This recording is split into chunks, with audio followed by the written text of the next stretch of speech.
अच्छा जी, nervous, immune, nervous, endocrine, immune, nervous, nervous, nervous. भाई नर्वस सिस्टम में ज्यादा मेरे ख्याल है वोट आ रहे हैं। नर्वस क्यों? नर्वस सिस्टम क्या मुश्किल है या क्या वजह है? जोन सा आपको बेटा इंटरेस्टिंग क्या भाई?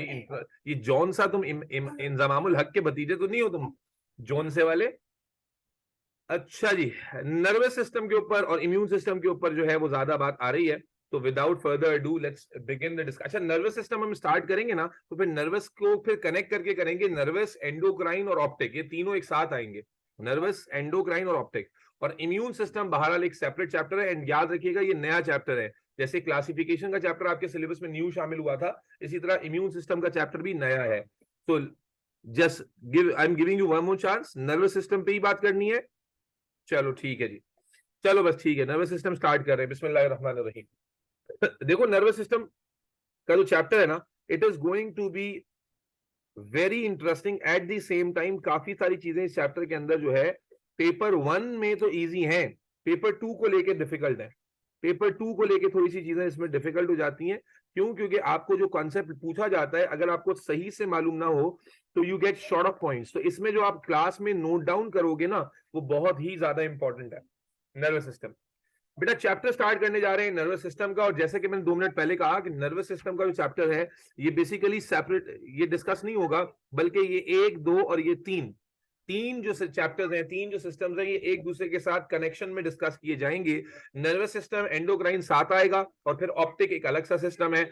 तो हम नर्वस और एंडोक्राइन को तो बहरहाल अलग अलग नहीं कर सकते, क्योंकि आज हम पहले लेक्चर के अंदर ही नर्वस और एंडोक्राइन एक साथ शुरू करेंगे। और ये पहला सवाल है जो पेपर 2 में आपको नजर आता है और आप कंफ्यूज हो जाते हैं, बिकॉज आपने नर्वस और एंडोक्राइन को अलग अलग पढ़ा होता है और कंपैरिजन में कभी पढ़ा नहीं होता। तो जरूरत है इस बात की कि कंपैरिजन आपको अच्छे से पता हो। तो बेटा नर्वस सिस्टम का चैप्टर या नर्वस सिस्टम का सिस्टम जो कि आपकी बुक में कोऑर्डिनेशन के यूनिट में आता है, कोऑर्डिनेशन एंड रिस्पांस का यूनिट है, उसके अंदर 3 चैप्टर्स हैं, नर्वस सिस्टम, एंडोक्राइन सिस्टम और ऑप्टिक सिस्टम। उसमें हम नर्वस सिस्टम में स्टार्ट करने जा रहे हैं। बट जो इस चैप्टर का कॉन्सेप्ट शुरू होता है वो इस कॉन्सेप्ट के साथ शुरू होता है कि हमारी बॉडी के अंदर, बच्चों हमारी बॉडी के अंदर हमारी बॉडी को कंट्रोल करने वाले जो सिस्टम्स हैं उसके ऊपर से हमने बात शुरू करनी है। आर बॉडी और नॉट ओनली आर बॉडी, तमाम जो डेवलप्ड ऑर्गेनिजम्स हैं उनकी बॉडी में अल्लाह ताला ने कंट्रोलिंग सिस्टम के तौर पर एक नहीं बल्कि 2 सिस्टम्स रखे हैं। हमारी बॉडी या जितने भी डेवलप्ड ऑर्गेनिजम्स की बॉडी है उनकी बॉडी में जो कंट्रोलिंग सिस्टम्स हैं, कोऑर्डिनेटिंग सिस्टम्स हैं, जो बॉडी को कंट्रोल करते हैं, बॉडी में एक बैलेंस बनाते हैं, जो बॉडी को ऑर्डर जारी करते हैं, बॉडी से काम करवाते हैं, बॉडी की हेल्थ मेंटेन करते हैं, उसका सर्वाइवल, ग्रोथ, रिपेयर मेंटेन करते हैं, ये कंट्रोल करने वाले सिस्टम्स बेटा एक नहीं है 2 हैं। ठीक है जी। और वो 2 सिस्टम्स कौन से हैं? एक सिस्टम को बच्चों हम लोग कहते हैं नर्वस सिस्टम और दूसरे सिस्टम को हम कहते हैं एंडोक्राइन सिस्टम। ये क्लासिफिकेशन आपको अच्छे से पता होनी चाहिए ताकि सिर्फ नर्वस सिस्टम का ही राग अलापते ना रहे। हमें क्या लगता है, ओ लेवल्स तक आ जाता है बच्चा, उसे क्या लगता है कि सब कुछ तो बस नर्वस सिस्टम का ही कमाल है। बिल्कुल ऐसा ही है कि नर्वस सिस्टम बहुत इंपॉर्टेंट सिस्टम है, बट हमारी बॉडी में बच्चों, हमारी बॉडी में कंट्रोल और कोऑर्डिनेशन के लिए, यानी हमारी बॉडी को चलाने के लिए बेटा सिर्फ नर्वस सिस्टम अकेला रिस्पॉन्सिबल नहीं है, बल्कि नर्वस सिस्टम के साथ आपको ये कॉन्सेप्ट देने का मकसद यही है ताकि आपको समझ में आए कि आपकी बॉडी में एक पैरेलल सिस्टम चल रहा है जो आपकी बॉडी में कोऑर्डिनेशन के लिए रिस्पॉन्सिबल है, and that system is endocrine system. तो डे 1 पे पहले तो ये कॉन्सेप्ट क्लियर होना चाहिए कि जनाब नर्वस सिस्टम और एंडोक्राइन सिस्टम ये 2 अलग सिस्टम्स हैं जो आपकी बॉडी को कंट्रोल करते हैं। कंट्रोल करने का मतलब क्या है? They can make decisions on their own and they order your cells to perform different types of functions. ठीक है जी। तो सिर्फ नर्वस सिस्टम नहीं है बल्कि nervous system plus endocrine system, ये 2 सिस्टम है। असल में एंडोक्राइन सिस्टम के बारे में ना ज्यादा जो है मालूमात ही नहीं है बच्चों को। इस वजह से जो अभी चैट में भी जवाब आ रहे थे तो उसमें ज्यादातर बच्चों ने सीएनएस पीएनएस का जवाब दिया। नहीं बेटा, वो तो नर्वस सिस्टम का पार्ट है। इसलिए जरा समझो, न्यूरोलॉजी जो है ना, इसको जरा खिचड़ा नहीं पकाओ, इसको जरा अच्छे से समझो। तो क्या ये पहला पॉइंट सब बच्चों के दिमाग में बैठता है कि हमारी Mujna, is that clear to you कि हमारी बॉडी में कंट्रोलिंग यूनिट यानी कोऑर्डिनेट करने के लिए हमारी बॉडी में जो सिस्टम्स हैं वो एक अकेला सिस्टम नहीं है, बल्कि there are two systems working, one is nervous system, other is endocrine system. Is that clear? Yes sir. Mujna जवाब नहीं आया बेटा तुम्हारा? Yes sir clear. Mujna Mujna Mujna okay thank you. Mujna जवाब मैं इसलिए पूछता हूँ, मुझे डर होता है कि आप सो ना जाए। तो नर्वस सिस्टम, एंडोक्राइन। अब सवाल ये है कि अगर दोनों कंट्रोल करें, दोनों में फर्क क्या है? तो आए इसको समझते हैं। बेटा नर्वस सिस्टम हमारी बॉडी का वो सिस्टम है जो हमारी बॉडी में इलेक्ट्रिकल कम्युनिकेशन के लिए रिस्पॉन्सिबल है। ये पास पेपर में आपको सवाल मिल जाएगा पेपर 2 के अंदर, जहां कंपैरिजन करना है नर्वस सिस्टम और एंडोक्राइन सिस्टम का। तो नर्वस सिस्टम जो है वो हमारी बॉडी में रिस्पॉन्सिबल है बच्चों, किसके लिए बोलना पड़ेगा? इलेक्ट्रिकल कम्युनिकेशन के लिए। बाकायदा इलेक्ट्रिकल सिग्नल्स हैं जो बॉडी में मूव कर रहे हैं, इलेक्ट्रिकल कम्युनिकेशन हो रही है। जबकि एंडोक्राइन सिस्टम हमारी बॉडी में रिस्पॉन्सिबल है केमिकल कम्युनिकेशन के लिए। इसकी कम्युनिकेशन इलेक्ट्रिकल इंपल्सेस की फॉर्म में नहीं है, बल्कि इसकी कम्युनिकेशन जो है वो केमिकल्स के थ्रू हो रही है। तो दोनों में पहला बेसिक फर्क क्या है? दोनों का मोड, एक इलेक्ट्रिकल कम्युनिकेशन इलेक्ट्रिकल लैंग्वेज में बात करता है, और दूसरा जो है वो किस लैंग्वेज में बात करता है? केमिकल लैंग्वेज में। दोनों के अंदर मोड का डिफरेंस है, नंबर 1। नंबर 2, इसमें जो इलेक्ट्रिकल सिग्नल्स हैं, जो इलेक्ट्रिकल सिग्नल्स इस सिस्टम में जनरेट होते हैं, उन सिग्नल्स को हम क्या कहते हैं? अच्छा, अगर कोई आईजीसीएसई वाला बच्चा है ना, उसके लिए भी बहुत इंपॉर्टेंट है ये, इसमें बहुत आता है। इंपल्सेस, क्या कहते हैं? इंपल्सेस। इलेक्ट्रिकल सिग्नल्स जो नर्वस सिस्टम में जनरेट हो रहे हैं बच्चों, उन्हें हम कहते हैं इंपल्स। कि भाई इंपल्स के, इंपल्स ट्रांसमिशन। इंपल्स किसे कहते हैं? अगर आपने फिजिक्स पढ़ी हो, आपको मुझसे बेहतर ही आती होगी। फिजिक्स में इंपल्स को कैसे डिफाइन करते हैं? Current for a very short period of time. अगर बहुत थोड़े से फ्रैक्शन ऑफ सेकंड्स के लिए करंट का जनरेट हो तो इसे हम इंपल्स कहते हैं। Current for a very short period of time is called impulse. तो हमारे नर्वस सिस्टम में जो इलेक्ट्रिकल सिग्नल जनरेट हो रहे हैं, बहुत क्विक वे में मूव करते हैं, छोटे छोटे सिग्नल जनरेट होते हैं, and that is why we call them impulses. However, जो यहां पर केमिकल सिग्नल्स बन रहे हैं, केमिकल सिग्नल जनरेट हो रहे हैं, those chemical signals are called, yes please anybody? Hormones. Very good, are called hormones. Chemical signals are called, नाम सुना है हार्मोन का बच्चों? हार्मोन का नाम तो सबने सुना हुआ होगा ना। तो ये हार्मोन क्या होता है? ये बेसिकली केमिकल सिग्नल्स हैं। रामीन, बात समझ में आ रही है? Yes sir. ठीक है, दीज आर केमिकल सिग्नल्स जो आपकी बॉडी में जनरेट हो रहे हैं और काम कर रहे हैं, जिस तरह इलेक्ट्रिकल सिग्नल्स काम करते हैं। अच्छा, कहां जनरेट हो रहे हैं इसके ऊपर ही बात करते हैं। तो इलेक्ट्रिकल सिग्नल्स की बात हमने कर तो ली, इंपल्सेस में हो रहे हैं, इंपल्सेस कहते हैं। बट वो इंपल्सेस जनरेट कहां हो रही है? तो हम कहते हैं impulses are generated in specialised cells called neurons. Neurons, ठीक है जी। यानी अगला जो कंपैरिजन आ रहा है कि हमने ये कहा इलेक्ट्रिकल सिग्नल जनरेट किधर हो रहा है भाई? तो नर्वस सिस्टम के अंदर स्पेशलाइज्ड सेल्स होते हैं जिन्हें हम कहते हैं न्यूरॉन्स, और ये इंपल्सेस उनमें जनरेट होती हैं। जबकि जो हार्मोन्स हैं ये कहां जनरेट होते हैं बच्चों? तो hormones, very good, hormones are generated by specialised ductless glands called endocrine glands। देखो बेटा, आपकी बॉडी में जो ऑर्गन्स ना सिक्रीशंस करते हैं उन्हें ग्लैंड्स कहते हैं। जो डिफरेंट टाइप ऑफ सिक्रीशंस करते हैं उन्हें ग्लैंड्स कहते हैं। और ग्लैंड मैं साइड में समझा देता हूं। आपकी बॉडी में 2 तरह के ग्लैंड्स हैं बेटा। एक है जिनमें डक्ट है। डक्ट से मुराद क्या है? कि मान लो इस तरह का ग्लैंड है और इस तरह से यूं करके डक्ट आ रही है, और डक्ट के थ्रू जो है, डक्ट के थ्रू जो सिक्रीशन है वो एक जगह से दूसरी जगह मूव करती है। ठीक है ना। इन डक्ट वाले ग्लैंड्स को हम कहते हैं एक्सोक्राइन ग्लैंड्स। जैसे अगर स्कूल में तुम लोगों ने डाइजेस्टिव सिस्टम पढ़ा हो तो उसमें याद है लिवर हेपेटिक डक्ट आ रही होती थी, है जी। हिपैटोपेनक्रियाटिक डक्ट आ रही होती थी जो कि लिवर जूसेस को और पेनक्रियाटिक जूसेस को लेकर आती थी। तो लिवर जो है वो क्या है? एक एक्सोक्राइन ग्लैंड है, क्योंकि वो एंजाइम्स बनाता है, और वो एंजाइम्स जो हैं वो थ्रू डक्ट एक जगह से दूसरी जगह मूव करते हैं। जबकि जो दूसरे टाइप के ग्लैंड्स होते हैं उनमें कोई डक्ट नहीं होती, दीज आर डक्टलेस ग्लैंड्स। और ये क्या करते हैं? लेट्स से ये अगर ये ग्लैंड एक डक्टलेस ग्लैंड है तो ये अपनी सिक्रीशन डायरेक्टली कहां डाल देते हैं? ब्लड में। Directly they pour their secretion into blood, and then it is through blood that these hormones move from one place to another.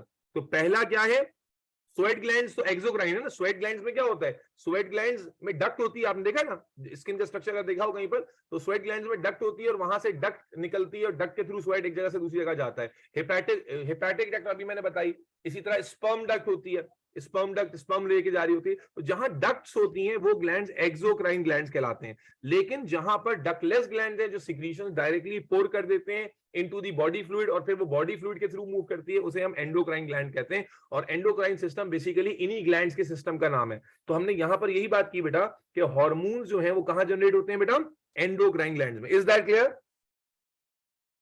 Yes, sir. Yes, sir. सबको समझ में आ रही है बात? अच्छा, आगे चलते हैं. अगला पॉइंट क्या है कि यहां पर जो इंपल्स बनी वो कहां बनी, न्यूरॉन में. अब वो इंपल्स ट्रेवल कैसे करती है, तो हम कहते हैं impulse travel through Synapse. Nerves और एक्सॉन. साइनैप्स वाला पॉइंट भी अच्छा है बेटा, लेकिन वो थोड़ा टेक्निकल ज्यादा हो जाएगा, इसलिए बिल्कुल बेसिक सा रखा है. यहाँ इंपल्स जब जनरेट हो जाती है तो ट्रेवल किस पाथ पे करती है, ट्रेवल करती है नर्व पे. और ये नर्व आपने कॉमन लैंग्वेज में सुना हुआ है. अभी जब हम न्यूरॉन का स्ट्रक्चर पढ़ेंगे तो हम जानेंगे कि नर्व को ही आप एक्सॉन कहते हैं. एक्सॉन अभी न्यूरॉन के स्ट्रक्चर में आ जाएगा तो परेशान होने की जरूरत नहीं है, इसलिए मैंने कॉमन वर्ड लिखा है. Impulse travel through nerves. एक नर्व यानी इंपल्स जब जनरेट हो जाती है न्यूरॉन में तो वो नर्व के थ्रू रन करती है. जबकि जो हार्मोन्स होते हैं, अभी बताया कैसे रन करते हैं, सर ब्लड में. एक आवाज क्यों आ रही है भाई? ईमान, तुम्हारी आवाज भी तो आनी चाहिए. कहां ट्रेवल करते हैं बेटा? थ्रू, अभी बताया था कि एंडोक्राइन सिस्टम में डायरेक्टली ब्लड में डाल देते हैं और ब्लड के थ्रू वो मूव करते हैं एक जगह से दूसरी जगह. क्या ये कंपैरिजन समझ में आ रहा है दोनों सिस्टम्स का?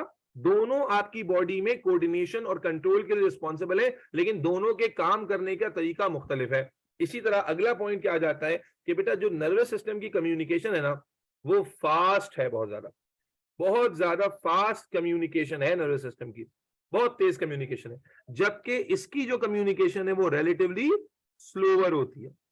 हार्मोन आराम से बनेगा, आराम से रिलीज होगा, आराम से एक जगह से दूसरी जगह पहुंचेगा.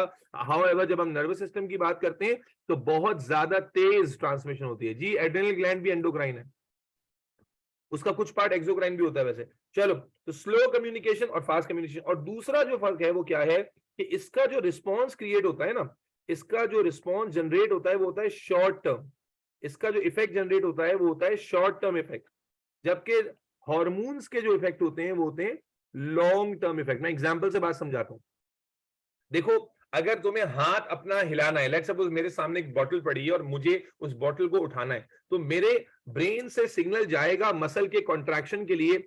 अभी बताता हूं बेटा, मसल के कॉन्ट्रैक्शन के लिए. और एक सिग्नल में काम नहीं हो जाएगा, बल्कि जब तक हाथ मेरा मूव करके बोतल को पकड़ के मेरे पास नहीं ले आता तब तक मेरे सिग्नल्स जाते रहेंगे और वो थोड़ा थोड़ा हैंड मूवमेंट को क्या करेंगे, डायरेक्ट करेंगे, और हैंड मूवमेंट उसी डायरेक्शन में होगी और वो जाके बोतल को ग्रिप करके ले आएगी. लेकिन यहां हमने क्या देखा, शॉर्ट टर्म इफेक्ट है कि एक सिग्नल से काम नहीं होगा, बल्कि multiple signals will be given by the brain to the hand muscles, ताकि वो प्रॉपर्ली सही डायरेक्शन में कॉन्ट्रैक्ट करें और कॉन्ट्रैक्ट करके मूव करके वो जो है बॉटल को ग्रिप कर लें. लेकिन उसी जगह पर जब हम हार्मोन्स का एक्शन देखते हैं तो हमें वो एक्शन काफी लॉन्ग टर्म नजर आता है. मिसाल के तौर पर ग्रोथ हार्मोन. अब यहाँ एक और इंपॉर्टेंट बात भी सीखोगे बेटा. मिसाल के तौर पर ग्रोथ हार्मोन आपकी बॉडी में सुबह 5 बजे के आसपास रिलीज होता है. ये उनकी बात कर रहा हूं जिनका बायोलॉजिकल रिदम नॉर्मल है. जो लोग रात को उल्लू की तरह जागते हैं ना, उनके अंदर ग्रोथ हार्मोन की डेफिशिएंसी होती है. समझ में आ रही बात? क्योंकि बायोलॉजिकल सर्काडियन रिदम के अंदर उसका जो सही टाइम है वो सुबह के आसपास है. 4-5 बजे के टाइम ग्रोथ हार्मोन आपकी बॉडी में रिलीज होता है, जो आपकी पूरी बॉडी के सेलुलर रिपेयर्स के लिए, उनकी डिविजन, ग्रोथ, सब के लिए ट्रिगर होता है.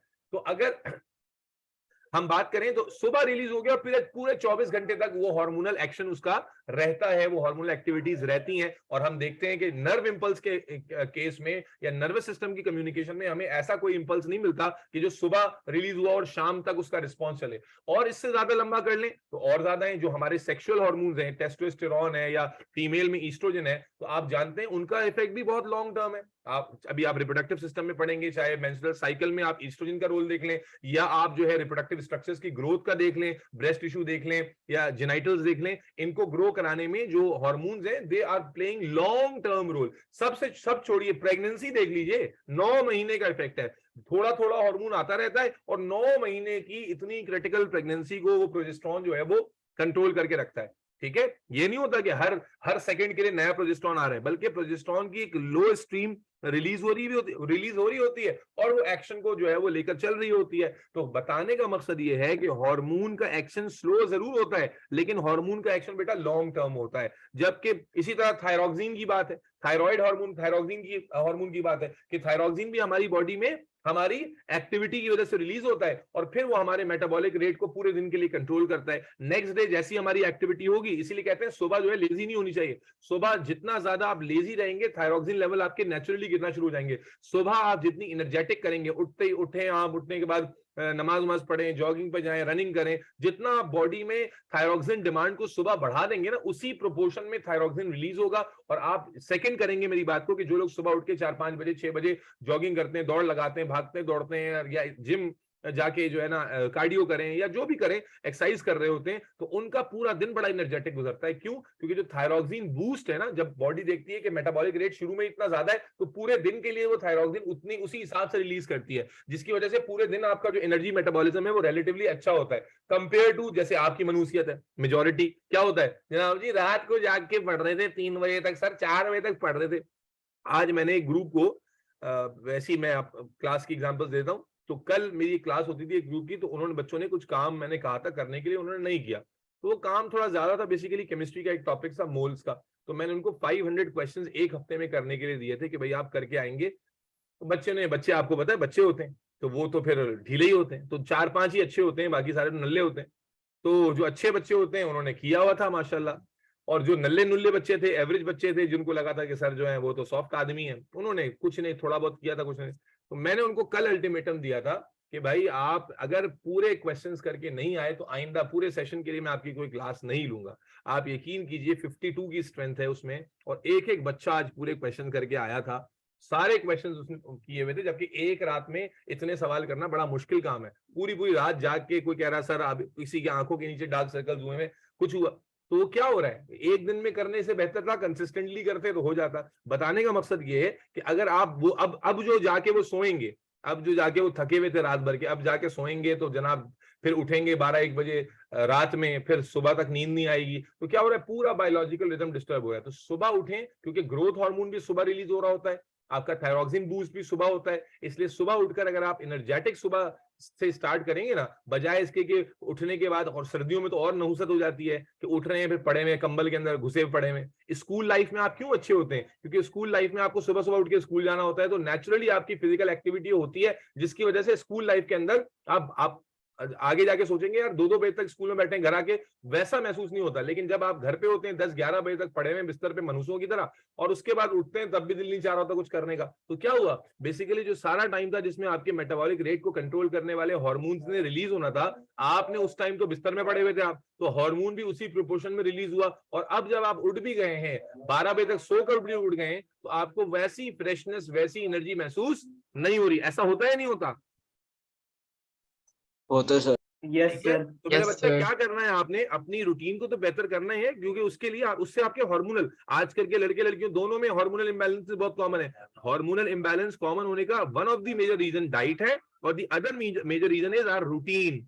एक डाइट और रूटीन, ये दो चीजें अगर आप बेहतर कर लें, डाइट आपकी हेल्दी हो और रूटीन आपका सही हो। और रूटीन मैंने फिर बता दिया कि रात अल्लाह ने सोने के लिए बनाई है, दिन काम करने के लिए बनाया है। तो चाहे आप कितने भी बड़े फिलोसोफर हो कि नहीं रात को जी मैं मुझसे सही पढ़ाई होती है फलां, आप ये करें कि रात को 9-10 बजे जल्दी सो जाइए और 4-5 बजे उठ जाइए और फिर वहां से पढ़ाई शुरू करें। ये रात को जागकर पढ़ने वाली, हो सकता है पढ़ाई हो जाए, लेकिन बेटा बायोलॉजिकल साइकिल डिस्टर्ब हो जाएगा, और उस साइकिल के डिस्टर्ब होने से क्या होगा, थायरॉक्सिन लेवल्स, आपके ग्रोथ हार्मोन के लेवल्स, आपके मेटाबॉलिक रेट, आपकी रिपेयर मैकेनिज्म्स, ग्रोथ मैकेनिज्म, सब में इफेक्ट पड़ेगा, और इवेंचुअली ये आपको आगे लाइफ में इम्पैक्ट करेगा। तो अभी से अपने रूटीन को ठीक कीजिए।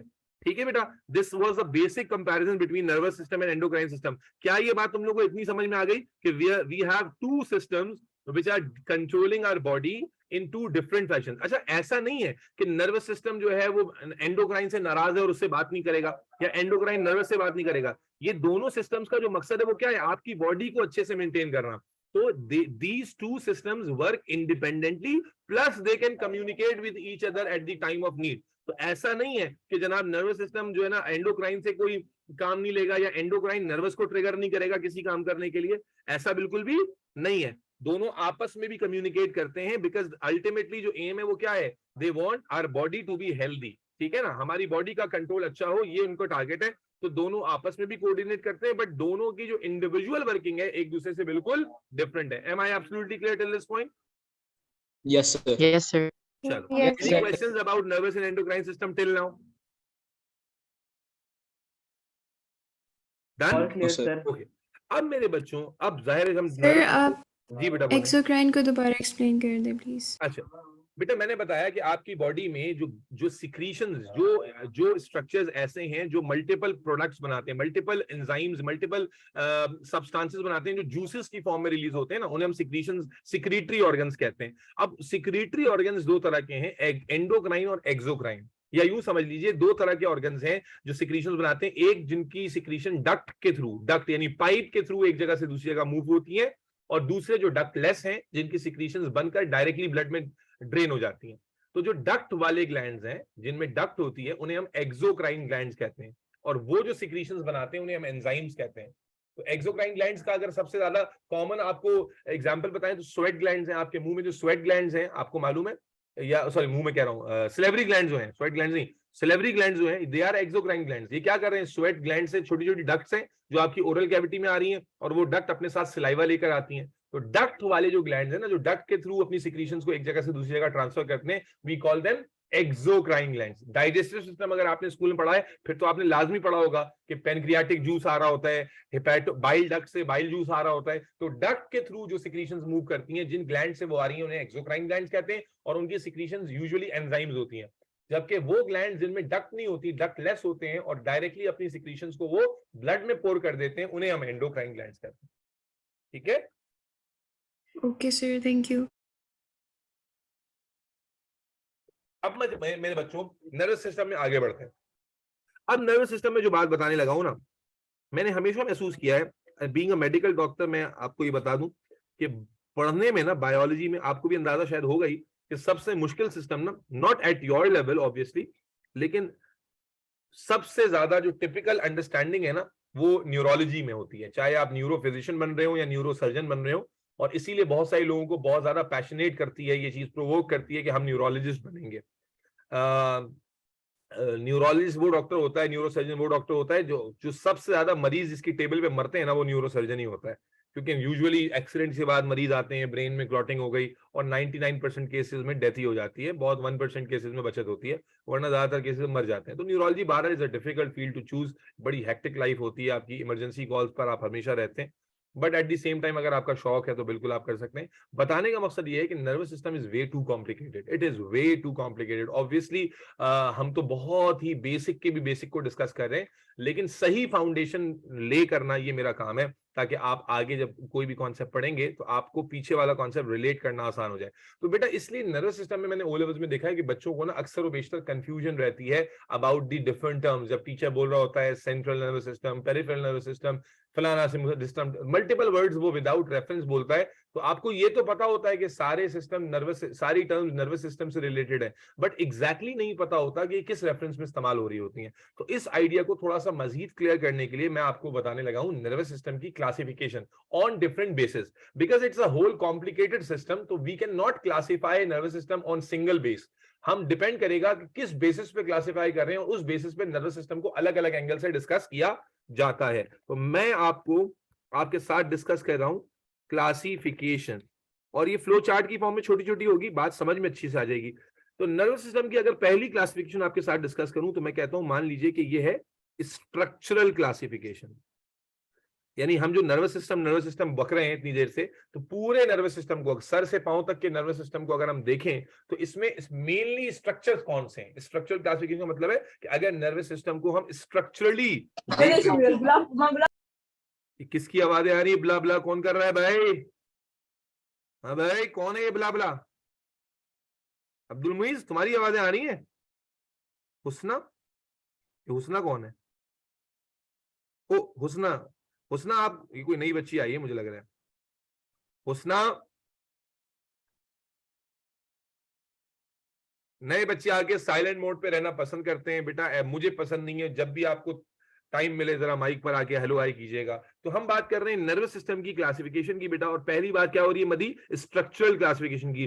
अफीफा, तुम्हें ये आइडिया समझ में आता है? स्ट्रक्चरल क्लासिफिकेशन मतलब है आंख बंद करके जब तुम्हारे सामने कोई बंदा या बंदी खड़ी हुई है तो उसकी पूरी बॉडी में नर्वस सिस्टम जो पूरा फैला हुआ है, स्ट्रक्चरली अगर हम उसे क्लासीफाई करें तो उसमें क्या क्या चीजें आ जाती हैं। तो बेटा we classify nervous system structurally into two types, जो किसी ने चैट में पहले भी लिखा था, central nervous system and peripheral nervous system. CNS, which stands for central, अरे बोलो भाई, central nervous Nervous system, system. Nervous system and peripheral nervous system. peripheral nervous system. अब ये कौन से स्ट्रक्चर है भाई? आपने तो सुने नहीं कभी, बड़ा आसान है मेरे बच्चे। आपकी बॉडी का जो सेंट्रल एक्सेस है, आप आईने में खड़े हो जाए, आपकी बॉडी का जो सेंटर है, सर से लेकर कहां तक चलेगा सेंटर? आप सर से नीचे आएंगे, सेंटर सेंटर सेंटर सेंटर आपके प्यूबिस में आके खत्म हो जाएगा। क्या ख्याल है? या अगर पीछे से आ रहे हैं तो सर से शुरू होकर कहां, आपका जो सैक्रल रीजन है, जहां हिप बोन खत्म होती है, वहां पर आपका सेंटर खत्म हो जाएगा। टांगे तो सेंटर में नहीं आती ना, या सेंटर में आती हैं? अरे बोलो भाई, आपकी बात हो नहीं रही है, आती सर। क्या टांगे हाँ, सेंटर में सर। आएंगी? नहीं। तो सेंट्रल नर्वस सिस्टम क्या है बेटा? नर्वस सिस्टम के वो सारे स्ट्रक्चर्स जो आपकी बॉडी के सेंट्रल लाइन पे मौजूद हैं, आपकी बॉडी के सेंट्रल एक्सेस पे मौजूद हैं, उन्हें हम क्लासिफाई करते हैं सेंट्रल नर्वस सिस्टम में। और इनमें दो ही स्ट्रक्चर्स आते हैं, विच आर ब्रेन जो आपकी खोपड़ी में है, एंड स्पाइनल कॉर्ड जो आपके वर्टिब्रल कॉलम में है। ठीक है जी। सेंट्रल नर्वस सिस्टम यानी नर्वस सिस्टम का वो पार्ट जो आपके central line of the body पे आता है, वो दो स्ट्रक्चर्स इंक्लूड करता है। ब्रेन जो आपके क्रेनियम में है, आपके स्कल के अंदर है, और दूसरा स्पाइनल कॉर्ड जो आपके वर्टिब्रल कॉलम में पीछे पूरा आपके जो है वो कमर तक आ रही होती है। ठीक है ना। तो ये दो स्ट्रक्चर जो हैं are classified in central nervous system. However what is included in peripheral nervous system? बड़ा आसान है बेटा। ब्रेन तो आ गया सेंट्रल में। अब ब्रेन से निकलने वाली जो नर्व्स हैं जो पूरी बॉडी में फैल रही हैं, वो सारी nerves are the part of peripheral nervous system. इसी तरह स्पाइनल कॉर्ड तो सेंट्रल एक्सिस पर आता है, लेकिन स्पाइनल कॉर्ड से निकलने वाली जो नर्व्स हैं जो पूरी बॉडी में फैल रही हैं, which we call spinal nerves, ये आ जाती हैं किसमें?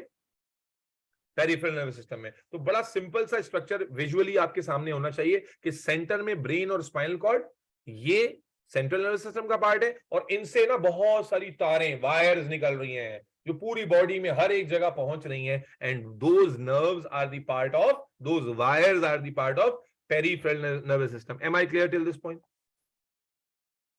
Yes, sir. Yes sir. Nervous system Yes, में sir. बच्चों, मेरे Yes, होने वालों, मेरे नन्हे काकों, स्ट्रक्चरली मुजना बात क्लियर हो रही है? रामीन, इंशा, बिलाल, मनाहिर, Yes, sir. इफ्रा, फरीहा, ईमान 1, ईमान 1, ईमान 2 नहीं है आज क्लास में। Yes, sir. ठीक है। Yes, sir. स्ट्रक्चरली हमारे नर्वस सिस्टम में बस ये दो तरह के स्ट्रक्चर्स हैं, सेंट्रल लाइन पर और away from the central line. और away from the central line में सारे वायर्स हैं, कनेक्शन हैं, जिनको हम नर्व्स कहते हैं। ये तो हो गई एक स्ट्रक्चर भाई। तो ताकि मैं सिंपलीफाई कर दूं, अब आपको अंदाजा हुआ, अच्छा इतने ज्यादा चीजें भी नहीं है। तो एक सेंट्रल एक्सिस पे मौजूद स्ट्रक्चर है, और दूसरे फैले हुए वायर्स हैं, नर्व्स हैं, जो कि not on the central line बल्कि पूरी बॉडी में फैली हुई है, पेरिफेरी में फैली हुई है। पेरिफेरी कहते हैं जो सेंटर से दूर हो। ठीक है। अब आ जाए नेक्स्ट क्लासिफिकेशन। ये तो हो गई classification on the basis of structure. Now one more way of classifying, और दिस इज इंपॉर्टेंट, ये आता भी एग्जाम में ज्यादा। अब एक और क्लासिफिकेशन देख लेते हैं, and this time the classification we are looking at is the functional classification। कि अगर हम इन स्ट्रक्चर्स की फंक्शनैलिटी पे बात करें तो बेटा हमारा नर्वस सिस्टम फंक्शनैलिटी बेसिस पर दो हिस्सों में अगेन कैटेगराइज हो जाता है। मुझे उम्मीद है कि सारा कुछ आपने स्कूल में पढ़ा होगा, लेकिन शायद कैटेगोरिकली हम थोड़ा बेहतर तरीके से पढ़ने की कोशिश कर रहे हैं, और अगर पढ़ा हुआ है आपने तो बहुत ही अच्छी बात है। फंक्शनल क्लासिफिकेशन में हम कहते हैं कि हमारी नर्वस सिस्टम का एक वो हिस्सा है जो हमारे अपने कंट्रोल में है, जिसको हम कहते हैं सोमैटिक नर्वस सिस्टम। क्या कहते हैं? Somatic nervous system, SNS, somatic nervous system, also called as voluntary system. वो नर्वस सिस्टम का पार्ट जिसे आप खुद कंट्रोल कर सकते हैं अपनी विल से, और मेरे बच्चे हकीकत बताऊं आपको, आपकी विल से, आपका जो नर्वस सिस्टम जो आप अपनी विल से कंट्रोल कर सकते हैं वो लेस देन और मैक्सिमम अप्रोक्सीमेटली 5% है। आपकी बॉडी में नर्वस सिस्टम जितना भी काम कर रहा है, आप किसी के लिए भी ओनली 5%, क्योंकि वो 5% कौन सा है, जो आपकी लोकोमोशन है, मूवमेंट, अपनी मूवमेंट के लिए, जो आपकी मसल मूवमेंट है उसके लिए आप नर्वस सिस्टम को ऑर्डर देते हैं, विल से कंट्रोल करते हैं। अदरवाइज 95 और actually more than 95% of the nervous जो फंक्शनिंग है वो आपकी विल के बगैर होती है, आपसे पूछे बगैर होती है, और अल्लाह का शुक्र है वो आपसे पूछे बगैर होती है। सोचो 2 मिनट के लिए, है, हाथ हिला, उठना, सर्दियों में उठना बैठना कितना मुश्किल लगता है ना, बिस्तर में पड़े रहने का दिल चाहता है। इमेजिन करो सर्दियां चल रही जी। होती और सारा काम तुम्हें खुद ही ऑर्डर देके कराना होता है जी। 2 मिनट के लिए सोचो क्या निजाम होता, अल्लाह ने क्या बनाया, खुदा की कसम इतना एहसान किया है। हम इंसान बड़े नाशुक्र हैं, सारी जिंदगी भी सर्दियों में गुजार देना, अल्लाह के एक नेमत का शुक्र अदा नहीं कर सकते, लेकिन फिर भी नाशुक्र यार, हमें तो मिला ही कुछ नहीं, हमने तो बहुत टफ हालात देखे, यही सब बातें करते रहते हैं, अपने रब का शुक्र अदा नहीं करते, इसलिए अल्लाह ताला फिर और ज्यादा ना हमें डालता है आजमाइश में कि बगैर तो मरो तुम लोग, तो मेरी नेमतों का तुम्हें एहसास ही नहीं है। सोचो कि अगर ये इतनी बड़ी गाड़ी चला रहे हैं आप जो गाड़ी चलाते हैं, गाड़ी में बैठे होते हैं, तो गाड़ी चलाते हुए आपका ब्रेन अंदाजा कर लेता है, यानी यहां तो आप फिजिक्स में क्या पढ़ते हैं, स्पीडोमीटर, एक्सीलरेशन, फलाना, डिसलेरेशन, ये लग गया, वो लग गया, फ्रिक्शन आ गई, स्टैटिक आ गई, काइनेटिक आ गई। आपका ब्रेन बगैर कुछ किए, आपके ऑर्डर के, आप गाड़ी चला रहे हैं, अगली गाड़ी की स्पीड भी मेजर कर रहा होता है, अगली गाड़ी का डिस्टेंस भी कैलकुलेट कर रहा होता है। क्या उसी से तो अंदाजा होता है ना आपको कि मैं जनाब इतनी स्पीड से चलाऊंगा गाड़ी तो टकराएगी नहीं, इतनी स्पीड से चलाऊंगा तो ओवरटेक कर लूंगा, ये सारी कैलकुलेशन माइंड में चल रही होती है। क्या उसको बोलने की जरूरत पड़ती है? बिल्कुल भी नहीं, खुद ब खुद। अरे उसको छोड़ो, आप सोकर उठते हो, है, 2 मिनट के लिए सोचो कि सोकर उठते हो और सब कुछ कंट्रोल वॉलेंटरीली करना पड़ता, हार्ट को धड़कने के लिए वॉलेंटरीली बोलना पड़ता, सांस लेने को वॉलेंटरीली ऑर्डर करना पड़ता। तो पहली बात तो ये, जब तुम सोते, और जब सोते और खोते तो तुम मर जाते, क्योंकि तुम्हारा वॉलेंट्री सिस्टम तो सारा सो जाएगा और बस गए, अल्लाह हाफिज हो गया। और मान लो तुम सोते ही नहीं, तो तुम हार्ट को धड़कने के लिए बोलते, तो हो सकता है सांस लेना भूल जाते, सांस को लेने के लिए बोलते, लंग्स को ऑर्डर करते, एल्वेलाई को ऑर्डर करते, हो सकता है डाइजेशन भूल जाते, डाइजेस्टिव सिस्टम के ऊपर ध्यान देना शुरू करते, हो सकता है ब्लैडर में यूरिन बनाना भूल जाते, अगर यूरिन बन रहा होता किडनी फंक्शन में, हो सकता है कोई हार्मोन रिलीज करवाना भूल जाते। मेरे भाई जिंदगी एक सेकंड भी गुजारना मुमकिन नहीं होती अगर ये 100% फंक्शन जो है वो अपनी विल से हम कर रहे होते, अपनी अब दो एक बड़ी इंपॉर्टेंट गहरी बात बोलने वाला हूं, किसी को बुरा लगे तो एडवांस में माजरत है, कि अल्लाह ताला ने तुम्हें दिखाया है कि मैंने तुम पर कितना बड़ा एहसान किया, और साथ ही साथ हमें हमारी हैसियत भी दिखाई है कि तुम्हारा अपना कमाल ही क्या है, 2-4% चीजें तुम खुद से कर सकते हो, उस पर तुम इतना करते हो कि मैं यूं, मैंने ये उखाड़ दिया, मैंने ये कर दिया, मैं यूं हूं, मैं मेहनती हूं, मैं स्मार्ट हूं, मैं जीनियस हूं, मेरा यूं, मेरा कमाल है, मेरा कमाल है। भाई 95-96% चीजों पे तो तुम्हारा इख्तियार ही नहीं है, तुम्हारी बॉडी में ना दिल के धड़कने में तुम्हारा इख्तियार है, ना सांस के लेने में तुम्हारा इख्तियार है, ना मेटाबॉलिज्म पे तुम्हारा इख्तियार है, ना पेरिस्टालिसिस पे इख्तियार है, ना रिप्रोडक्शन पे, कोई सिस्टम भी तुम्हारी वजह से तो चल ही नहीं रहा है, सारा निजाम खुद ब खुद चल रहा है। और अगर एक चीज भी चौपट हो जाए तो लग जाते हैं, लसन लग जाते हैं, लसन के लसौड़े लग जाते हैं पूरे, है जी। एक सिस्टम खराब हो जाए, डाइजेशन का निजाम खराब हो जाए, रिप्रोडक्शन का निजाम खराब हो जाए, नर्वस कोऑर्डिनेशन खराब हो जाए, क्या होता है, इंसान सारी जिंदगी अस्पतालों के चक्कर काटते हुए गुजार देता है। ये नेमत जिसके लिए हमने 1 रुपए की कीमत अदा नहीं की है, अल्लाह रब्बुल इज्जत ने मुफ्त में दी हुई है, हमें एहसास नहीं है, शुक्र नहीं। और इसमें एक और पैगाम भी मौजूद है कि मेरे भाई रब की बनाई हुई मखलूक हैं, अपनी मर्जी की जिंदगी गुजारने नहीं आए हैं, अपनी अपनी बॉडी पर 5% जोर भी नहीं है हमारा, 95% चीजें वो हो रही है बॉडी में जो हम चाहें या ना चाहें वो होंगी, निजाम चलेगा। समझ में आ रही है बात? तो ये बताना मकसद हुआ कि भाई जिंदगी भी वैसे ही गुजारनी है जैसे जैसे गुजारने का निजाम बनाया गया, अपनी विल, मेरा, वो मेरी मर्जी वाली जो है ना स्लोगन्स, वो गलत रेफरेंस में कोट किए जा रहे हैं। आपकी मर्जी कोई नहीं है, जब आप दुनिया में आए हैं तो एक निजाम के तहत आए, उसी निजाम पर चल के जिंदगी गुजारनी है और मर जाना है। और जब आंखें बंद होंगी तो जिसने जिंदगी गुजारी है वो समझ जाएगा कि जनाब अली निजाम पे जिंदगी गुजारने का फायदा हुआ या नुकसान हुआ। तो इसलिए अपने आप को, बहरहाल बायोलॉजी पढ़ने का जो असल मकसद है ना वो यही है कि बायोलॉजी में अगर वाहिद कोई लर्निंग है ना तो वो ये है कि अपने बारे में जानो, ताकि अपने बनाने वाले की जो कारीगरी है ना उसको समझने में तुम्हें और कुर्बत हो। साला वो कीतल मुंह, तुम लोग एमबीबीएस में जाओगे, अल्लाह करे तुम्हें सबको लेके जाओ, तुम लोगों ने सुना होगा जब तुम फर्स्ट ईयर में जाओगे, एनाटॉमी की दुनिया की सबसे बड़ी किताब है केएलएम। जवाब नहीं, वो ब्रश कराया, 1 मिनट बच्चों होल्ड करना।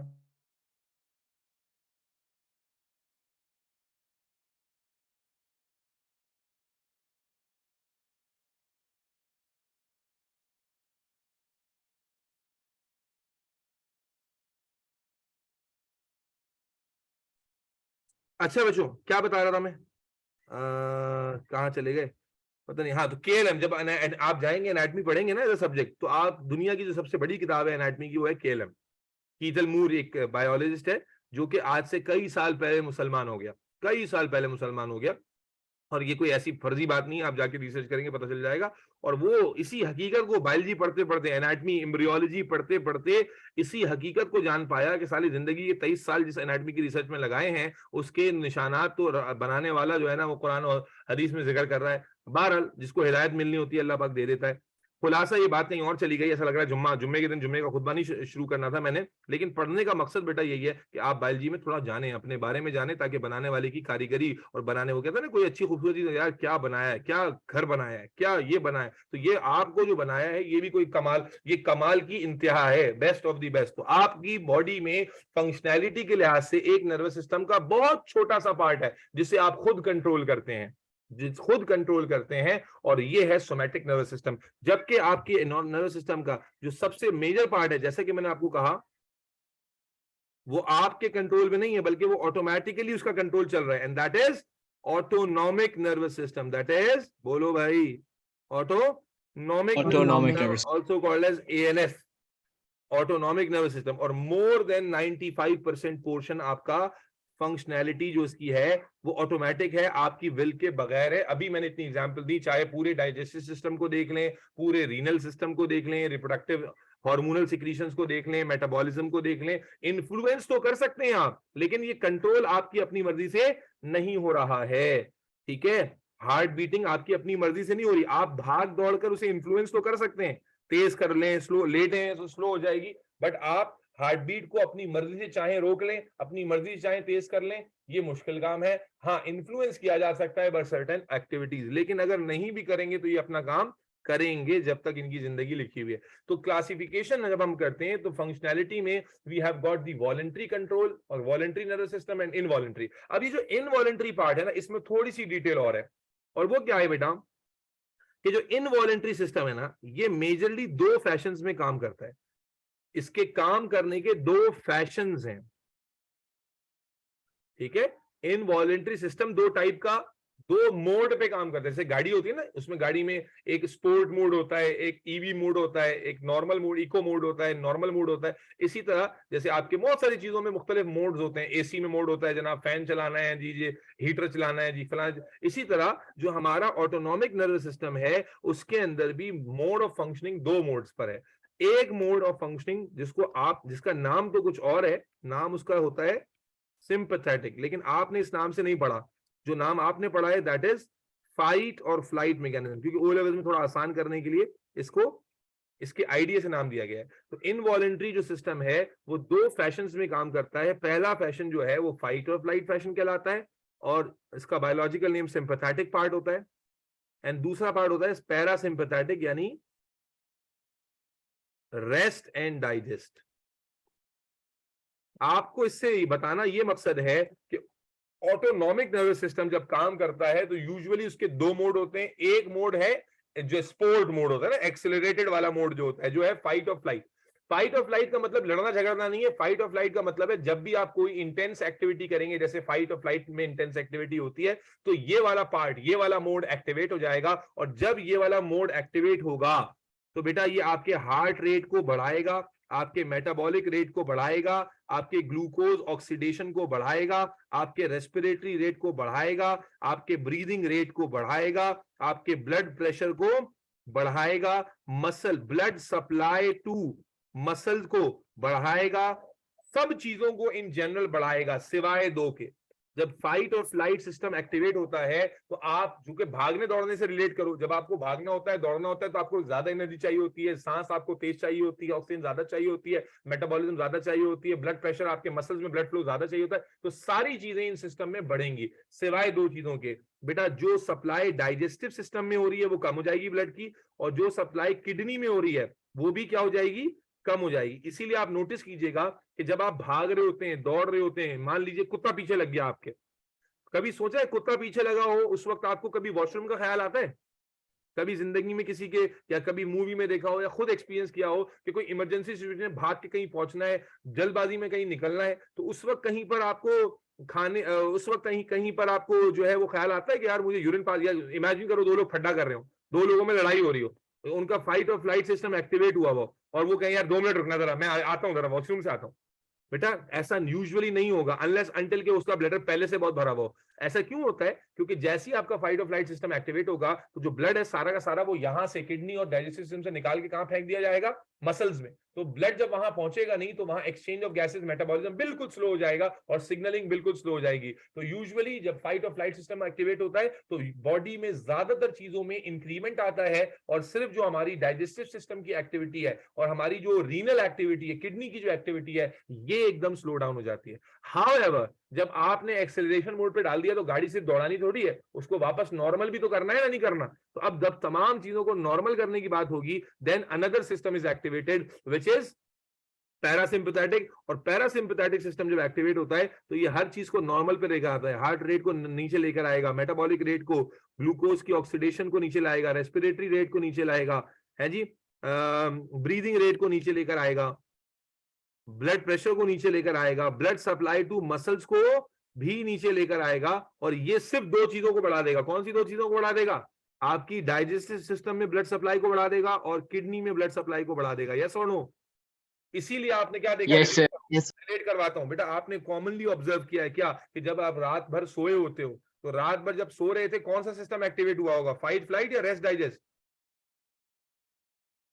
Sir rest Rest, yes. Rest and Yes, digest. System का मतलब है हार्ट रेट, मेटाबॉलिक सब नीचे रहेगा और डाइजेस्टिव सिस्टम को प्रॉपर ब्लड मिलेगा, किडनी को प्रॉपर ब्लड मिलेगा और इसीलिए ये अपना भरपूर काम करेंगे। इनको भरपूर न्यूट्रिशन मिली होगी पूरी रात। इसीलिए आप सब नोटिस करोगे, सब अग्री करोगे, जब सुबह उठते हैं तो मेजॉरिटी लोग सुबह उठ के क्या करते हैं? ब्लैडर पहले से भरा हुआ होता है, डाइजेस्टिव सिस्टम रेडी होता है, आप जाकर अपनी जो नेचुरल बाउल हैबिट होती है, ज्यादातर लोगों क्या होती है सुबह में होती है ना, कि सुबह उठ के वॉशरूम जाते हैं और वॉशरूम जाके फारिग होते हैं। क्यों? क्योंकि रात भर एक्टिविटी की वजह से, रात भर ऑप्टिमम एक्टिविटी हुई है डाइजेस्टिव सिस्टम में भी, ऑप्टिमम एक्टिविटी हुई है किडनी के अंदर भी, जिसकी वजह से किडनी ने भी यूरिन तैयार कर लिया भरपूर तादाद में, और जनाब डाइजेस्टिव सिस्टम में स्टूल्स भी तैयार हो गए, फीसेस भी तैयार हो गए, and you are ready to pass out that. इसीलिए ज्यादातर लोग उठ के सुबह फिर अपनी जो बाथरूम एक्टिविटीज है उनको करते हैं और रिजल्ट पहले से तैयार होता है क्योंकि पूरी रात आपने अच्छे से काम किया होता है। So that is how functionally nervous system is classified. तो एक बार रिपीट कर देता हूं, फंक्शनैलिटी बेसिस पर नर्वस सिस्टम एक वॉलंटरी पार्ट है जो सोमैटिक कहलाता है और एक इनवॉलंटरी है जो ऑटोनॉमिक नर्वस सिस्टम कहलाता है। ऑटोनॉमिक नर्वस सिस्टम में 2 फैशंस हैं, एक सिंपैथेटिक फैशन है जो कि फाइट फ्लाइट मैकेनिज्म में हर वक्त एक्टिवेटेड नहीं होता, हर वक्त होना भी नहीं चाहिए, और जब सिंपैथेटिक का काम खत्म हो जाता है तो फिर पैरासिम्पैथेटिक, यानी most of the time body में पैरासिम्पैथेटिक, जैसे इस वक्त आप बैठे हुए तो बैठे हुए पोजीशन में, रेस्टिंग पोजीशन में क्लास ले रहे हैं तो मोस्ट लाइकली आपकी बॉडी में पैरासिम्पैथेटिक नर्वस सिस्टम एक्टिवेटेड है। मैं चूंकि मुसलसल बोल रहा हूं, मुसलसल एनर्जी खर्च कर रहा हूं, मुसलसल जो है वो आप पर डिलीवर करने के लिए अपने, मेरी मूवमेंट बड़ी ज्यादा हो रही है, मेरी टंग मूवमेंट बहुत ज्यादा हो रही है, मेरी ब्रेन एक्टिविटी बहुत ज्यादा हो रही है, फिजिकल मूवमेंट ज्यादा हो रही है, तो इस वजह से मेरी बॉडी में रेस्ट एंड डाइजेस्ट सिस्टम, अच्छा ऐसा नहीं है कि एक सिस्टम पूरा स्विच ऑफ होगा दूसरा स्विच ऑन होगा, हमारे पास दरमियान में भी एक्टिविटी होती है, यानी कुछ पार्ट पैरासिम्पैथेटिक कंट्रोल कर रहा होता है और कुछ सिंपैथेटिक। तो राइट नाउ मेरी बॉडी में most likely sympathetic part nervous system ज्यादा डोमिनेट कर रहा होगा क्योंकि मैं मुसलसल एक्सरसाइज कर रहा हूं, मुसलसल बोल रहा हूं, और बोलने की वजह से जाहिर है मुझे ज्यादा एनर्जी चाहिए, तो अल्टीमेटली हर चीज जो है सिंपैथेटिक की तरफ चली जाएगी। आप सिर्फ बैठ के सुन रहे हो तो मोस्ट लाइकली आपकी बॉडी के अंदर पैरासिम्पैथेटिक पार्ट ज्यादा एक्टिवेट होगा, यानी अगर मेरा ब्लड प्रेशर चेक किया जाए इस वक्त और आपका, तो आपका मुझसे कम आएगा क्योंकि मेरे अंदर ब्लड फ्लो ज्यादा मुझे रिक्वायर्ड है। Is that clear? Yes, Yes, sir. sir. Sir Yes, लेकिन sir. ये क्यों? सर लेकिन ये क्यों? ये क्यों, क्या मतलब? सर के हमारा कम होगा आपसे, आप भी तो सिर रेस्ट पे है अभी। आपको क्या पता, मैं आपको अब असल में कभी आपने फिजिकल क्लास ली है ना, जब मैं क्लास ले रहा होता हूँ और अच्छे बच्चों के ग्रुप के साथ क्लास ले रहा होता हूँ तो मैं जितना कुर्सी पे बैठ के मूव कर रहा हूँ आपकी सोच है। आपको लगता नहीं मैं जुम्मे का खुतबा शुरू कर देता हूँ, आपको लग रहा है कि मैं वो वैसा वाला टीचर हूँ जो बैठ के मोनोटोनिकली माइक लगा के बस बोले ही जा रहा है, बोले ही जा रहा है। और टंग मूवमेंट हो रही है ना बेटा, टंग मूवमेंट क्या है? सब मसल एक्सरसाइज। तो टंग मूवमेंट, जब मैं मुसलसल आपसे बात कर रहा हूं तो मुसलसल मैं, मेरा जो ओरल कैविटी है उसके जो मसल्स हैं, चीक के मसल्स हैं, ये सारे एक्सरसाइज में है।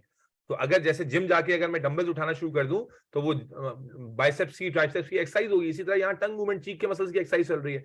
और चूंकि मुसलसल एक घंटे से ही चल रही है तो स्लो एंड स्टीडी भी तो एनर्जी ज्यादा रिक्वायर्ड करेगा ना, इस वजह से हमारी जो बॉडी है उसको ज्यादा एनर्जी चाहिए होगी, एंड फॉर दैट हमारी बॉडी में जो ब्लड सप्लाई है वो, उसका जो प्रेशर है वो डिफरेंट होगा एज कंपेयर टू योर, अगर योर्स अगर आप रेस्टिंग में, और अगर आप भी हिलडुल कर रहे हैं तो अलग बात है। मौलवी साहब, अच्छा मैं आपको बता दूं वैसे एक खुशी की खबर क्या दी, आप लोग तो फॉलो करते ही हैं, तो कल हमारे YouTube चैनल ने फाइनली अल्हम्दुलिल्लाह एजुकेशनल कंटेंट को प्रमोट करना, हमेशा मैंने कहा है मुश्किल होता है, लेकिन मुझे बड़ी खुशी है कि जेन्युइनली वो 1K सब्सक्राइबर क्रॉस कर गया है अल्हम्दुलिल्लाह। तो आप लोगों का भी बहुत शुक्रिया, और आप उस चैनल से मैक्सिमम फायदा उठा सकते हैं। जब भी आपको चाहिए कोई टॉपिक, अगर आपको उसमें ढूंढना हो और नहीं मिल रहा हो तो कमेंट्स में या मुझे व्हाट्सएप पे बोल सकते हैं आपके जो है वो, सर ये फला टॉपिक है, अगर आप चाहें तो अगर आप कहीं को अपलोड कर दें तो मेहरबानी होगी। ठीक है, चलो, तो ये तो हो गई यहां तक की बात। अब आ जाओ लास्ट क्लासिफिकेशन। नर्वस सिस्टम की हमने 2 क्लासिफिकेशन आपको बता दी ऑलरेडी, स्ट्रक्चरल बेसिस पर और फंक्शनल बेसिस पर। अभी एक और बेसिस जिससे फिर आगे चैप्टर शुरू होगा, मतलब आगे चैप्टर कंटिन्यू होगा, वो क्या है? नर्वस सिस्टम को हम एक और बेसिस पे क्लासिफाई कर सकते हैं, and that is the cellular basis. कौन सी बेसिस भाई? बोलो भाई। Cellular basis.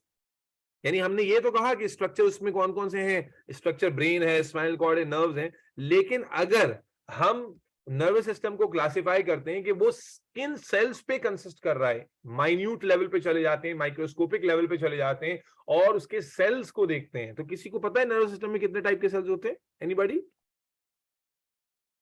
ये आंसर ठीक आना मुश्किल है जी। एनीबॉडी? सर आप ये क्वेश्चन रिपीट करेंगे? नर्वस सिस्टम में कितने टाइप के सेल्स होते हैं?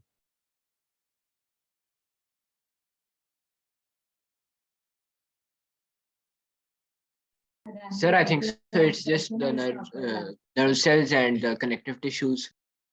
अच्छा, यूजुअली क्या होता है, अभी जैसे एक चैट बॉक्स में भी आंसर आया कि सेंसरी न्यूरॉन और पता नहीं ऐसा कुछ, बेटा वो तो न्यूरॉन की टाइप हो गई ना, नर्वस सिस्टम की सेल। अब चले मैं आपको बता ही देता हूँ, छोड़ें दफा कर। बेटा नर्वस सिस्टम, जो पूरे नर्वस सिस्टम को, चाहे हम ब्रेन को देखें, स्पाइनल कॉर्ड को देखें या नर्व्स को देखें, जब हम पूरे नर्वस सिस्टम को सेल्यूलर बेसिस पे स्टडी करते हैं तो पूरे नर्वस सिस्टम में बस 2 टाइप के सेल्स हैं। एक का नाम तो आपने सुना हुआ है, और वो नाम आपने अभी थोड़ी देर पहले भी सुना था, नाम था न्यूरॉन। ठीक है, तो एक सेल्स तो आपके नर्वस सिस्टम में जो मौजूद है, आप उनको आप सुनते रहते हो, आपने बहुत सुना। इत्तेफाक अजीब सा है कि आपने दूसरे सेल्स का नाम कभी सुना नहीं है, और अभी जब मैं आपको इसके बारे में फैक्ट बताऊंगा तो आप बोलेंगे यार ये तो बड़ी अजीब सी बात है। न्यूरोग्लायल सेल्स, और simply called as glial cells, आपके नर्वस सिस्टम में पूरे जितने भी स्ट्रक्चर है, ब्रेन हो, स्पाइनल कॉर्ड हो, जो भी स्ट्रक्चर नर्वस सिस्टम में है, उनमें सेल्स 2 ही टाइप के हैं, या तो वो कोई सेल न्यूरॉन है या वो ग्लायल सेल है, या वो न्यूरॉन है या ग्लायल सेल है या न्यूरोग्लायल सेल है। और मजे की बात बताऊं आपको, जो मैं आपको अभी थोड़ी देर पहले कह रहा था कि ये 1:10 के रेशो में होते हैं। 1:10 का मतलब क्या हुआ? न्यूरॉन 10 नहीं, 1 न्यूरॉन पर 10 ग्लायल सेल। तो अगर आपकी बॉडी में, आपकी नर्वस सिस्टम में रफली अप्रोक्सीमेटली कुछ 2 बिलियन के करीब न्यूरॉन्स हैं, 2 बिलियन के करीब, तो इसका मतलब ये हुआ कि ग्लायल सेल्स की तादाद रफली 20 बिलियन होगी। तो अब यहां सवाल क्या आता है जहन में फौरन से? फसिया, क्या सवाल आना चाहिए कि अगर एक सेल न्यूरॉन से भी 10 गुना ज्यादा है तादाद में, तो आज आप पहली दफा क्यों सुन रहे हो? क्या ख्याल है राफे, इससे पहले सुना है ग्लायल सेल क्या? No, sir. नहीं सुना ना? और हो सकता है अक्सर बताने वाले, क्योंकि ये इसको ग्लायल सेल वही जानते हैं जिन्होंने न्यूरोलॉजी पढ़ी है, अगर नहीं पढ़ी तो नहीं पता होता। और क्यों नहीं पता होता ये मैं आपको बताता हूँ। क्योंकि होता ये है कि नर्वस सिस्टम जब भी आप पढ़ते हैं तो you only talk about the electrical communication, और वो न्यूरॉन से होती है, इसलिए न्यूरॉन के ऊपर ही बात हो रही होती है। बट ग्लायल सेल्स भी एक टाइप, और क्या मैंने कहा कि ऐसा टाइप नहीं है जो आप इग्नोर कर लें, 10 गुना ज्यादा है तादाद में, तो इग्नोर तो कर ही नहीं सकते। तो सवाल ये कि जब इतने ज्यादा तादाद में सेल्स हैं तो इनकी बात क्यों नहीं होती? बेटा इनकी बात इसलिए नहीं होती, बिल्कुल आसान सी बात बताऊंगा आपको, कि जब आप देखते हैं एक सेलिब्रिटी होता है, एक कोई स्पोर्ट पर्सन है, कोई सेलिब्रिटी है, कोई एक्टर है, या कोई भी इंपॉर्टेंट आदमी है, कोई भी इंपॉर्टेंट पॉलिटिशियन है, कोई भी इंपॉर्टेंट लेवल पे, कोई बड़े लेवल पे कोई बंदा होता है, तो आप देखते हैं कि उसकी सिक्योरिटी के लिए एक बंदा नहीं होता, बल्कि जितना बड़ा बंदा होगा उसकी सिक्योरिटी के लिए उतनी बड़ी फोर्स होगी साथ उसके। यस और नो? जी सर। Yes, sir. बिल्कुल ऐसे ही है बेटा। अल्लाह ताला ने जो ग्लायल सेल्स रखे हैं ना, उनका काम कोऑर्डिनेशन नहीं है, उनका काम इलेक्ट्रिकल सिग्नल जनरेट करना नहीं है, लेकिन क्योंकि न्यूरॉन बॉडी का सबसे स्पेशल सेल है, वैसे तो हर सेल स्पेशल है, लेकिन न्यूरॉन एक वाहिद सेल है जो इंपल्स जनरेट कर सकता है, इलेक्ट्रिकल सिग्नल जनरेट कर सकता है। और न्यूरॉन के बारे में अगली खास बात सुन लो बेटा, न्यूरॉन की और स्पेशलिटी क्या है कि न्यूरॉन एक ऐसा सेल है जो एक बार डैमेज हो जाए तो दोबारा रिपेयर नहीं हो सकता। न्यूरॉन में एक बार डैमेज के बाद रिपेयर का मैकेनिज्म, अरे बोलो, स्किन कट जाए, नहीं bone उसका। कट जाए, है जी, क्या होता है? रिपेयर का मैकेनिज्म है ना भाई, बिल्कुल है। लेकिन न्यूरॉन की खास बात क्या है कि neuron once damage can not be repaired, दोबारा से रिपेयर नहीं हो सकता। इसीलिए जितनी भी न्यूरो डीजनरेटिव डिजीज होती हैं, यानी ऐसी कोई भी डिजीज जिसमें न्यूरॉन डैमेज हो जाए, उसका कोई इलाज नहीं है, क्योंकि न्यूरॉन रिपेयर नहीं होते। आप उसे मैनेज तो कर सकते हैं, ये आपके बारे, अगर आपको पहले से पता था बहुत अच्छी बात है, नहीं पता था तो मजेदार लगा होगा जान के कि न्यूरॉन की जो सेंसिटिविटी है ना, वो क्यों बढ़ जाती है कि न्यूरॉन एक ऐसा सेल है जो अगर डैमेज हो जाए तो दोबारा रिपेयर नहीं हो सकता, ठीक नहीं हो सकता। इस वजह से न्यूरॉन की प्रोटेक्शन या न्यूरॉन की जो हिफाजत है वो और ज्यादा इंपॉर्टेंट है, और इसीलिए अल्लाह ताला ने एक न्यूरॉन की सराउंडिंग में 10 ग्लायल सेल्स के रेशो रखा है, और ये ग्लायल सेल सिर्फ प्रोटेक्ट नहीं कर रहे, every kind of protection, support, nourishment. वैसे क्योंकि ग्लायल सेल का नाम ही तुम पहली दफा सुन रहे हो, तो फंक्शन क्या बताऊं मैं तुम्हें, अलग अलग टाइप के ग्लायल सेल्स होते हैं, लेकिन अच्छा एक ग्लायल सेल का नाम आएगा भी आगे, लेकिन तुम्हें पता नहीं होता कि वो ग्लायल सेल है। लेकिन ग्लायल सेल्स का काम क्या होता है? न्यूरॉन को सपोर्ट करना, न्यूरॉन की नरिशमेंट का ख्याल रखना, न्यूरॉन के लिए अपनी जान कुर्बान करना, न्यूरॉन को प्रोटेक्ट करना, ठीक है ना। तो basically these are for the nourishment and protection. हर तरह की नरिशमेंट, सपोर्ट और प्रोटेक्शन के लिए न्यूरॉन के लिए जो सेल्स मौजूद हैं वो हैं ग्लायल सेल्स, ठीक है। और क्योंकि न्यूरॉन एक बहुत ही इंपॉर्टेंट सेल है, इसलिए अल्लाह ताला ने ग्लायल सेल्स का नंबर न्यूरॉन से भी ज्यादा रखा है ताकि इसे अच्छे से प्रोटेक्ट कर सकें। Is that clear? Yes. Yes, sir. Yes. कोई मसला यहां तक? No sir. Clear sir. चल, गुड हो गया। अब मेरे बच्चे ये चैप्टर फिर फाइनली बाकायदा स्टार्ट होने जा रहा है, स्ट्रक्चर ऑफ न्यूरॉन्स। सर जी बेटा। सर स्ट्रक्चर ऑफ न्यूरॉन तो हमने स्पेशलाइज्ड सेल में कर लिया था। कब किया? अच्छा वो स्पेशलाइज सेल में, हाँ तो मैं जल्दी जल्दी करा दूंगा जानू। ओहो, बिल्कुल सही फरमाया आपने। स्ट्रक्चर ऑफ न्यूरॉन,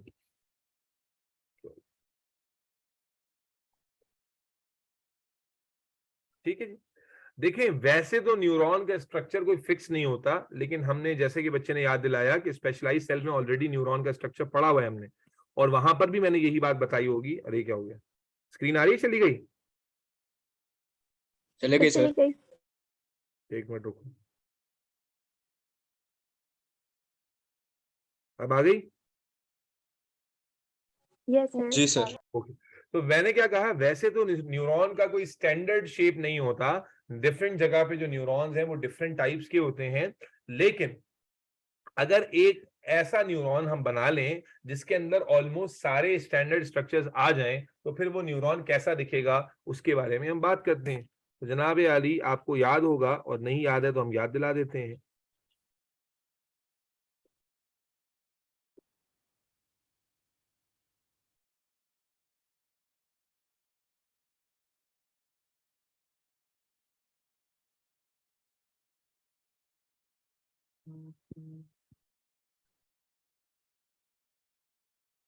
न्यूरॉन का जो सेल है, ये रिमेंबर आप सेल पढ़ चुके हैं, दिस इज अ सेल, ठीक है। थोड़ा सा जाहिर है स्पेशलाइज सेल है, तो आप देख रहे हैं इसका जो हाव भाव है, जो शक्ल सूरत है, वो जरा मुख्तलिफ है। तो जरा जल्दी से इसकी डायग्राम को बना लेते हैं। बहुत सारे बच्चों ने तो शुरू में ऑलरेडी पढ़ी हुई है, तो उनके लिए तो जस्ट अ क्विक रिकॉल।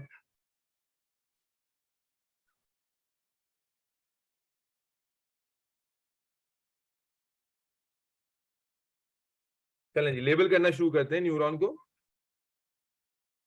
तो सबसे पहले तो बेटा ये हमारी न्यूरॉन का सेल मेम्ब्रेन है। न्यूरॉन का क्या है बच्चों?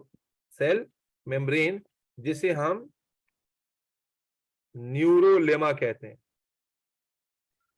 न्यूरोलेमा सेल मेम्ब्रेन है न्यूरॉन की, जिसे हम न्यूरोलेमा कहते हैं, और ये न्यूरॉन का साइटोप्लाज्म है, जिसे हम न्यूरोप्लाज्म कहते हैं। क्या कहते हैं भाई? Neuroplasm. It's just like the cytoplasm, क्योंकि न्यूरॉन का है इसलिए हमने इसको थोड़ा सा नाम अलग दे दिया न्यूरोप्लाज्म का, ठीक है बेटा। उसके बाद आप जैसा कि देख सकते हो कि इस सेल मेम्ब्रेन की छोटी छोटी प्रोजेक्शंस लगी हुई है, पर्पल वाली नहीं, पिंक वाली। ये पार्ट देखना जरा, ये देखो छोटा सा प्रोजेक्शन, थोड़ी सी आउटवर्ड प्रोजेक्शन है, ये आउटवर्ड प्रोजेक्शन है, ये आउटवर्ड प्रोजेक्शन है जी, ये छोटी छोटी क्या है, प्रोजेक्शंस है। तो ये जो आउटवर्ड, शाबाश, तो वो तो एक बच्चों एक मिनट होल्ड करना।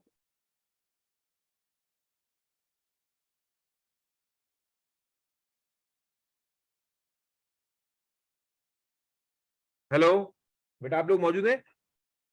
जी सर। जी सर। ओके ओके, तो हम बता रहे थे कि छोटी छोटी जो प्रोजेक्शन जो मैंने ग्रीन से हाईलाइट किया अभी, बेटा इन प्रोजेक्शंस को हम क्या कहते थे, याद करो क्या नाम था इनका?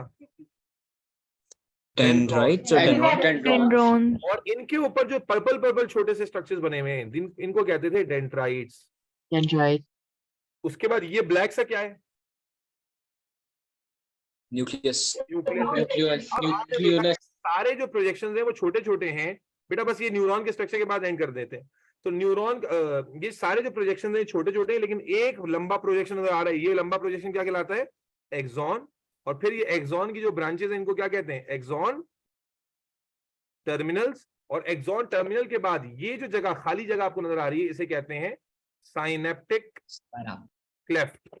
Synaptic cleft, synaptic cleft. तो ये एक स्टैंडर्ड न्यूरॉन का बेसिक सा स्ट्रक्चर होता है। दोबारा देख लीजिए, इट्स अ स्पेशलाइज्ड सेल, इसकी शेप डिफरेंट है, स्टार शेप इसकी बॉडी होती है, स्टार शेप। अच्छा एक और चीज रह गई, ये जो पूरा पार्ट है ये वाला, इसे एज अ होल हम सेल बॉडी Cell body. और सोमा कहते हैं। तो न्यूरॉन में हमारे पास डेंड्रॉन्स होते हैं जिनके ऊपर डेंड्राइट्स होते हैं, सेल बॉडी होती है जिसमें न्यूरोप्लाज्म और न्यूक्लियस होता है, उसके बाद हमारे पास एक लॉन्ग प्रोजेक्शन होती है जिसे एक्सॉन कहते हैं, और उसके बाद एक्सॉन की ब्रांचेस होती हैं जिन्हें हम एक्सॉन टर्मिनल्स कहते हैं। ठीक है, माइलिन की बात इंशाल्लाह नेक्स्ट सेशन में करेंगे, अभी यहीं पर ही क्लास एंड करते हैं, इंशाल्लाह फिर मुलाकात होगी आपसे जल्दी। अपना बहुत सारा ख्याल रखिएगा, अल्लाह हाफिज।